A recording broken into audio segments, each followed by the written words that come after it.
हिमालय की गोद में बसी एक रहस्यमयी झील मानसरोवर। हजारों वर्षों से साधक, ऋषि, राजा और योगी इस जल को छूकर बदल गए। यह केवल एक झील नहीं है, यह एक द्वार है मृत्यु और मोक्ष के बीच का, जीवन और ब्रह्मांड के रहस्य का। कहा जाता है जो यहां आता है वो वैसा नहीं लौटता। क्या आप जानते हैं कि इस झील के नीचे क्या छुपा है? क्यों हजारों किलोमीटर दूर से लोग जीवन की परवाह किए बिना यहां आते हैं? क्या यहां अब भी अदृश्य साधक तप कर रहे हैं? क्या यहाँ की लहरों में आत्मा की आवाज सुनाई देती है? आज हम आपको ले चलेंगे एक ऐसी यात्रा पर जहां शरीर से ज्यादा आत्मा चलेगी। यह कहानी है उस व्यक्ति की जो केवल यात्रा पर नहीं निकला, बल्कि अपने भीतर के शिव की तलाश में गया। जहां रास्ते में बर्फ थी, आंसू थे, मौन था, पर अंत में जो मिला वो था शुद्ध ब्रह्म का स्पर्श। चलिए अब उस यात्रा की शुरुआत करते हैं जो धरती से उठती है और आत्मा तक पहुंचती है। यह है मानसरोवर, एक आत्मिक खोज की सच्ची कथा। मानसरोवर, मौन में डूबा अमृत लोक हिमालय की गोद में, बर्फ से ढकी उन पहाड़ियों के बीच जहां हवा भी मंत्रों की तरह बहती है, वहीं बसा है मानसरोवर। यह कोई साधारण झील नहीं, यह वह जल है जो ध्यान से जन्मा है, शिव की आंखों से टपका है और ब्रह्मा की कल्पना से आकार लिया है। जिसे बुलाया जाए वही पहुंचे। मानसरोवर एक तीर्थ नहीं, एक तप है। वहां शरीर से जाना संभव है, लेकिन पहुंचना आत्मा से होता है। कहा जाता है मानसरोवर किसी को नहीं बुलाता, वो तुम्हारे भीतर से उठती पुकार पर उत्तर देता है। उस झील में सिर्फ जल नहीं, आत्माएं तैरती हैं। दिन में यह झील शांत दिखती है, जैसे प्रकृति ने इसे किसी रहस्य को छुपाने के लिए रचा हो। लेकिन रात में जब चांद आकाश से उतरकर इसकी गोद में बैठता है तो झील में शिवलिंग जैसी आकृति दिखती है। रात के तीसरे पहर तारे इसकी सतह पर उतरते हैं और झील में कोई बेअंत स्वर्ण रेखा सी रोशनी तैरती है। मान्यता है यह उन आत्माओं का मार्ग है जो मोक्ष की ओर जा रही हैं। राजहंस और जलद्वीप यहाँ एक विशेष प्रकार के हंस तैरते हैं, सफेद, शांत, स्थिर। इन्हें राजहंस कहा जाता है। ये सत्य असत्य में भेद कर सकते हैं। कभी कभी झील के मध्य एक द्वीप दिखाई देता है जो फिर अचानक गायब हो जाता है। तिब्बती मान्यता है कि वहां देवता स्नान करते हैं। हवा नहीं, मंत्र बहते हैं मानसरोवर के चारों ओर। जो वायु बहती है वो कोई साधारण हवा नहीं होती, उसमें वर्षों से तपे ऋषियों की सांसें बसी होती हैं। वहां सांस लेना जैसे कोई अनजाना मंत्र भीतर समा जाए। जल जो शरीर नहीं, आत्मा को छूता है। मानसरोवर का जल इतना शुद्ध है कि वो तुमसे तुम्हारी पहचान छीन लेता है। तुम उसे छूते हो और वह तुम्हारे भीतर उतरता है। वो दुख निकालता है, स्मृतियां धोता है और अंत में तुम्हें तुम्हारे मौन से मिला देता है। मानसरोवर, वहां कुछ नहीं है पर सब कुछ है। यहां कोई बाजार नहीं, कोई शोर नहीं, कोई मंदिर नहीं, कोई घंटी नहीं। फिर भी यहां आने के बाद हर किसी को ईश्वर का पहला स्पर्श यहीं महसूस होता है। मानसरोवर में उतरना स्वयं में उतरना है। वहां जाना किसी और लोक में प्रवेश करना है और वहां से लौटना एक नया जन्म लेना है। मानसरोवर का पौराणिक महत्व। मानसरोवर यह केवल एक झील नहीं है, यह वह जल है जिसमें देवता अपना प्रतिबिंब देखते हैं। वह भूमि है जहां ऋषियों ने ब्रह्म की पहली ध्वनि सुनी थी और वह द्वार है जहां से आत्मा मोक्ष की ओर बढ़ती है। पौराणिक ग्रंथों के अनुसार जब भगवान शिव ने प्रलय के तांडव के बाद ध्यान साधा तो उनकी आंखों से दो बूंदें टपकी। एक से बना मानसरोवर और दूसरी से बना राक्षस ताल। मानसरोवर में शिव का मौन है, राक्षस ताल में उनका तांडव। इस झील को ब्रह्मा की कल्पना का जलमंडल कहा गया है। जब सृष्टि नहीं थी, केवल शून्य था, तब ब्रह्मा ने सबसे पहले जिस जगह पर सृष्टि का विचार किया वो मानसरोवर का ही मध्य भाग था। कहा जाता है कि वहां एक कमल खिला था और उसी पर बैठकर ब्रह्मा ने वेदों का पहला शब्द उच्चारित किया। देवताओं का स्नान स्थल। पुराणों में वर्णन है कि देवता जब किसी यज्ञ, युद्ध या निर्णय के बाद अपने भीतर की शुद्धता को पुनः जागृत करना चाहते हैं तो वे मानसरोवर में स्नान करते हैं। इंद्र, वरुण, अग्नि, यहां तक कि स्वयं विष्णु ने इस झील में डुबकी लगाई है। इस जल में स्नान कर लेना जैसे स्वयं को ईश्वर की शांति में सौंप देना। ऋषियों की तपोभूमि मानसरोवर के तट पर ऋषि कश्यप, वशिष्ठ, अगस्त्य और जमदग्नि ने सदियों तक ध्यान किया। यहाँ की वायु में उनके मंत्रों की गूंज आज भी बहती है। कहा जाता है कि वेदों की कुछ रचनाएं यहीं ध्यानस्थ ऋषियों को स्वतः प्रकट हुईं। यहाँ हर पत्थर, हर लहर एक पुराना तप, एक पुराना संघर्ष और एक सत्य का बीज लिए हुए है। कैलाश और मानसरोवर। शिव का सिर और हृदय कैलाश पर्वत और मानसरोवर झील को शिव के सिर और हृदय की संज्ञा दी गई है। कैलाश जहां उनका चेतन है, वहीं मानसरोवर उनका भाव, उनका मौन, उनका मर्म।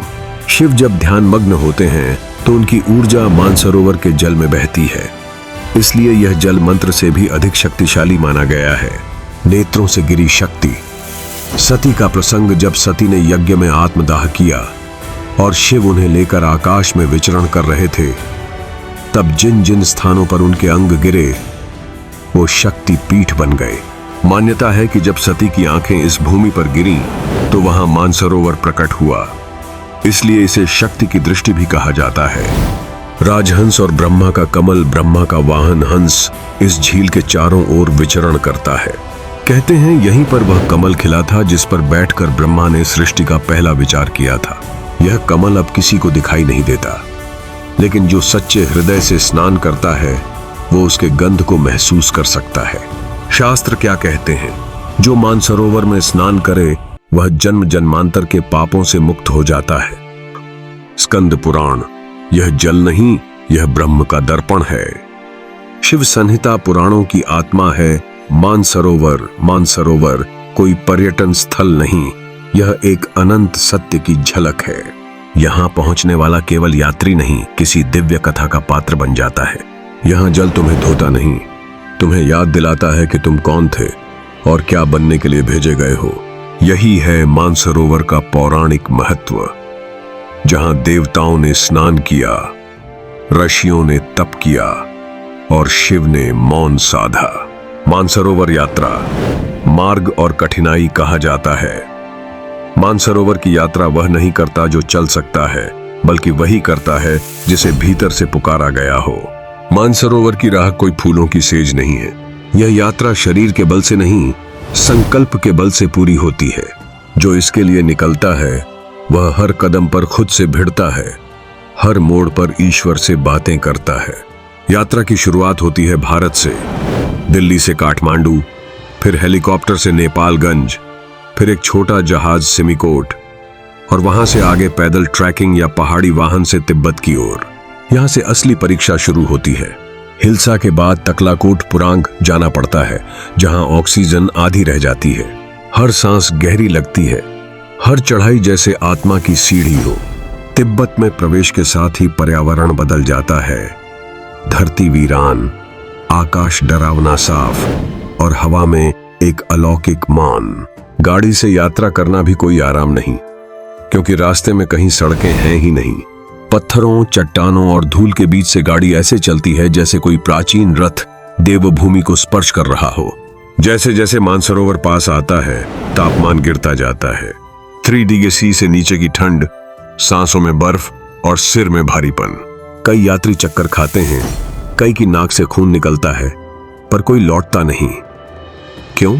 क्योंकि उन्हें लगता है शिव बुला रहे हैं, अब कैसे रुकें। कुछ यात्रियों ने झील से पहले एक स्थान पर देवों की सांस नामक झरने से जल पिया। वो जल इतना ठंडा था कि होठ छूते ही सुन्न हो जाए, पर उस जल में कोई दिव्यता थी, मानो किसी तपस्वी की तपश्चर्या घुली हो। और फिर आखिरी मोड़ पर अचानक एक दृश्य प्रकट होता है। मानसरोवर। वो झील नहीं, कोई स्वप्न लगता है। नीली, शांत, चौड़ी और उसके पीछे बर्फ से ढकी कैलाश पर्वत की झलक। आर्यन वहीं जमीन पर गिर पड़ा। उसने हाथ जोड़ लिए, ना कोई मंत्र बोला, ना कुछ मांगा, बस रोया, क्योंकि वो जान गया था यह मैं नहीं आया, मुझे बुलाया गया है। यह यात्रा मेरी नहीं, यह मेरी आत्मा की वापसी थी। वो यह यात्रा आसान नहीं थी।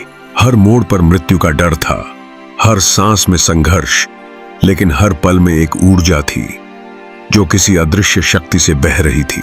मानसरोवर की यात्रा वही करता है जो अपने भीतर मरना चाहता है ताकि वहां पहुंचकर एक नया जन्म ले सके। यही है मानसरोवर की यात्रा का मार्ग और इसकी कठिनाई। यह केवल रास्ता नहीं, यह स्वयं को भुलाकर शिव तक पहुंचने की यात्रा है। मानसरोवर का प्राकृतिक सौंदर्य, मौन में छुपी दिव्यता। मानसरोवर को पहली बार देखना ऐसा है जैसे आंखें किसी दूसरी दुनिया में उतर गई हों। यह कोई साधारण झील नहीं, यह एक विशाल नीरव दर्पण है जो आकाश को अपने भीतर समेटे रहता है। चारों ओर ऊंचे ऊंचे बर्फीले पर्वत, मानो हिमालय ने अपने दोनों हाथों से इस झील को संभाल रखा हो। उन पर सूर्य की पहली किरण जब पड़ती है तो पूरा वातावरण सुनहरे प्रकाश में नहाता हुआ लगता है। मानसरोवर का पानी नीलापन लिए हुए इतना पारदर्शी होता है कि उसमें आसमान, बादल और उड़ते पक्षी भी उतरते हुए प्रतीत होते हैं। कभी झील की सतह पर हल्की लहरें उठती हैं तो ऐसा लगता है मानो कोई ध्यानस्थ ऋषि सांस ले रहा हो। वहां की नीरवता में एक कंपन है जो तुम्हारे हृदय की गति से जुड़ जाता है। सिर्फ देखना ही नहीं, इस झील की खामोशी सुनाई देती है।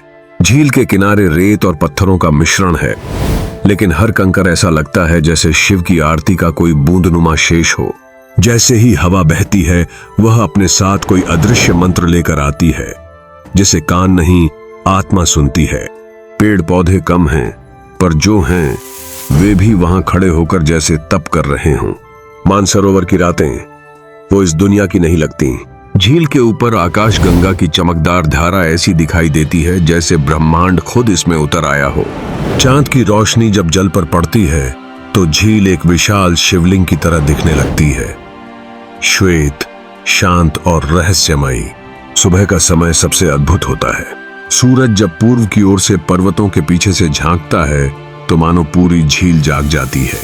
प्रकाश की पहली किरण झील को स्वर्णिम बना देती है और तब लगता है कि स्वयं भगवान शिव ने इस जल में स्नान किया है।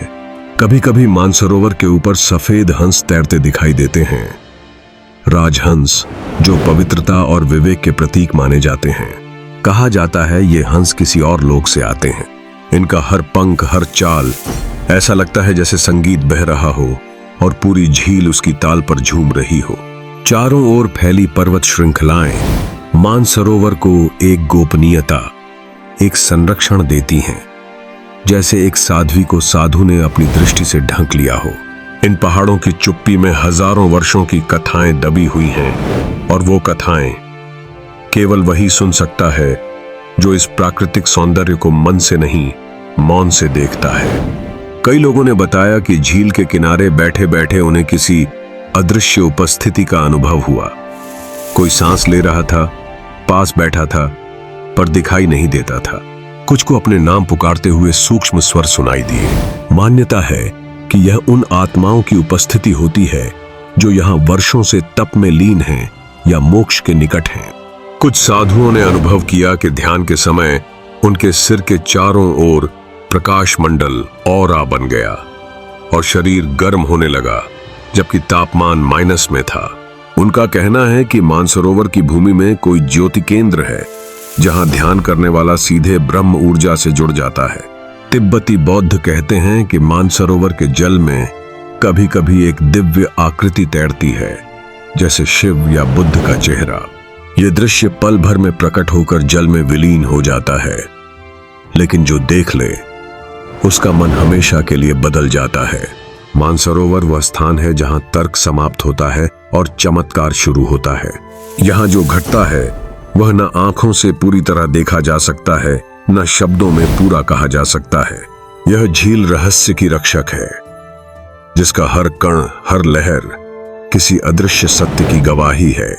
मानसरोवर के तपस्वी और साधक, मौन में जली आत्माओं की कहानियां, मौन के साधु की कथा। मानसरोवर के उत्तर पूर्वी तट पर, जहां बर्फीली हवा भी मौन होकर बहती है, वहां एक पत्थर के नीचे वर्षों से एक साधु बैठे थे। कोई नाम नहीं, कोई परिचय नहीं। वह न बोलते थे, न किसी से कुछ लेते। कहा जाता है कि वह पिछले 21 वर्षों से एक ही मुद्रा में शिव का ध्यान कर रहे थे। उनके चारों ओर बर्फ गिरती, पर उनका शरीर पिघलता नहीं था। जो भी यात्री वहां से गुजरा उसने महसूस किया कि जैसे उसके भीतर का कोई प्रश्न बिना पूछे ही उत्तर पा गया। राजपुत्र से ऋषि बना योगी कैलाश यात्रा के दौरान एक युवा राजपुत्र आया था। सारा राजसी ऐश्वर्य छोड़कर केवल एक चादर और कमंडल लेकर मानसरोवर के किनारे बैठ गया। उसने प्रण लिया, या तो शिव मिलेंगे या इसी झील में विलीन हो जाऊंगा। 21 दिन तक उसने कुछ नहीं खाया, बस मानसरोवर के जल से प्राण लिए। 22वें दिन जब वह ध्यान से उठा, उसकी आंखों में ऐसी चमक थी कि सूर्य के सामने भी झुक जाए। वह फिर वहां से कहीं नहीं गया। अब वह स्वयं महातपस्वी शांतदेव के नाम से पुकारा जाता है। हिम में लुप्त हुए अघोरी बाबा। मानसरोवर के पश्चिमी छोर पर एक गुफा है जहां कभी एक अघोरी साधक तप करते थे। वे कभी दिन में दिखते, कभी रात को, कभी अकेले गाते हुए देखे जाते तो कभी ध्यान में अग्नि को घूरते हुए। एक दिन वो अचानक लापता हो गए। कई सालों बाद एक यात्री को उसी गुफा में उनका कंकाल ध्यान मुद्रा में बैठा मिला, लेकिन उसकी आंखों से रोशनी निकल रही थी। कहा गया वो आज भी वहीं बैठे हैं, बस अब देह छोड़कर ऊर्जा बन चुके हैं। मानसरोवर के तट केवल पानी के किनारे नहीं हैं, वे हजारों वर्षों के तप, मौन और आत्मा की तपन से जल रहे शिखर हैं। जब कोई यात्री झील के जल में स्नान करता है तो वह जल केवल तन नहीं धोता, वह तुम्हारे भीतर के झूठ, छल, भय और भ्रम को भी बहा ले जाता है। नहाकर बाहर निकलने के बाद तुम्हें लगेगा जैसे तुमने फिर से जन्म लिया हो। कोई पुराना बोझ नहीं, केवल अब एक शुद्ध मौन है, तू और शिव। अन्य तीर्थ और झीलें मानसरोवर के समान दिव्यता वाले स्थल राक्षसताल, रावणताल। मानसरोवर के पास ही स्थित यह झील पूरी तरह शांत और रहस्यमयी है। कहते हैं रावण ने यहाँ वर्षों तक तप कर शिव को प्रसन्न किया था। इसका जल मानसरोवर के विपरीत अशांत और गहरा प्रतीत होता है। यह शक्ति और अहंकार के संतुलन का प्रतीक है। सतोपंथ ताल, उत्तराखंड। त्रिकोणीय आकार की यह झील बद्रीनाथ से 25 किमी दूर है। मान्यता है कि ब्रह्मा, विष्णु और महेश यहाँ स्नान के लिए आते हैं। पवित्रता इतनी कि केवल सच्चे साधक ही इसकी यात्रा पूरी कर पाते हैं। हेमकुंड साहिब, उत्तराखंड। यह एक पवित्र सिख तीर्थ है जहां गुरु गोविंद सिंह जी ने तप किया था। ऊंचाई पर स्थित यह झील चारों ओर बर्फ से घिरी रहती है और यहाँ का जल मानो आत्मा को ठंडक देता है। दाल झील, कश्मीर। हालांकि यह धार्मिक नहीं पर आध्यात्मिक रूप से अत्यंत शांति से भरपूर है। प्राकृतिक सुंदरता इतनी कि हर कोई इसके किनारे बैठकर ध्यान मग्न हो जाए। कभी कभी झील में कमल खिलते हैं, जैसे हिमालय की आंखें मुस्कुरा रही हों। गोमुख और भागीरथी जल स्रोत, यहाँ से गंगा का प्रादुर्भाव होता है। एक गुफा के भीतर बर्फ पिघलती है और वह जल गंगा बनकर बहता है। जो यहाँ बैठता है वह गंगा की जन्म शक्ति को अनुभव करता है। पंच पुष्कर, राजस्थान। राजस्थान के मरुस्थल में स्थित ये 5 सरोवर धर्म, योग, तप, ज्ञान और वैराग्य के प्रतीक माने जाते हैं।